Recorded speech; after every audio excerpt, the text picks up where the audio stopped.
कौन के साइकिल हरे रे ई हमार साइकिल है, तोरा नइखे लौकत का रे? तोरा नहीं चलोगे कि आम के गाछ ह आम के गाछ तो हम का करी? तो हटाओ साइकिल। काहे हटाई? काहे ना हटाइबे? काहे हटाई? तोरा मार के गांड में के गुदा फाड़ देम। हटाओ जल्दी, हटाओ साइकिल, हटाओ। सारे बाप जन तो आम के गाछ ना देखलन, हटा। सारा गाछ के लगे जन। होहिया अम्मा के गछिया पर साइकिलिया लगोनी पे एकरा भुंचड़ा के मारे लागल। अनु कौन करे है मतलब हमारा भाई के आधा हक पड़ल है, मैं आधा। अच्छा चोरी बताओ तन के कौन हंता? कौन हो? हो ये सार हो ये सार फेर आगली रहते हैं।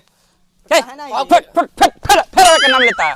अब इन बापा के बोलावे नहीं तो गौड़ियो फारी अभी। गौड़ियो फारे कहता अभी मारम तो हक दे पक दे। हमार गाछ तोर गाछ तोर? हां हमरे गाछ। कहां से तोर गाछ है? हमर पापा लगैलन। तोर पापा दू भाई, एगो हम एगो उ। चाचा भतीजा के में लोग है तोहरी दुनु भाई बोला तो तोहरी दुनु के भल कितने अकेले छोड़बे? पापा कह के गई रहलन कि ना दिया के हमरे भइल। हमरे कहां से बोल? काल से बेटा हमारे पर होगी। ठीक कहता तो हग बाबा हम पापा के भेज देता नहीं। हग बाबा हमो निकलू ओहू भगवाए। तो हग बाबा ना हगवाइबे के देखो। हम हगवाइबे करे। तो तू देखिया हगवा के। है हाथवा में देख ले बब्बू। तो सवा ढाई गो हाथवा में देख लो 4 गो कटल बा, फाड़ देम साफा। फारे के वैसे बस 2.5 गो लिखल बा मॉडल पर 2.5 गो। पापा के नाम पर 2.5 गो लिखल बा। तारा पापा के पापा सारे तो गान मारावलन दिन भर जी के पापा कहता रहो। अच्छा अब इन बोला लियो तन रुक जा ढेर। बाबू बेटा फुरफुरात रहलन। भाई बाबू बेटा हमरा के मारत रहल छ मिलजुल के। फिर कहबे बेटा, फिर कहबे बाबू बेटा कहबे का कहबे करे। पापा संभारा ना तो ई तो हमरा के तंग क देले बाड़ा सन। हमारे गाछ आए कनी चांद देखाओ तारा सन। कैसा मतलब बजा हम तो अकेला उठा 5 के मिलो के। रे सारे भाई हो तो भाई खाली रहबो कि अथी करबो?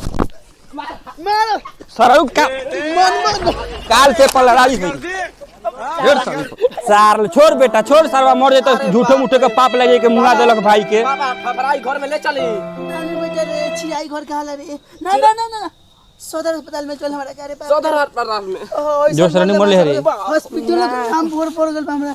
आइबा चमा आ बेटवा सब मरले बाड़ा छ।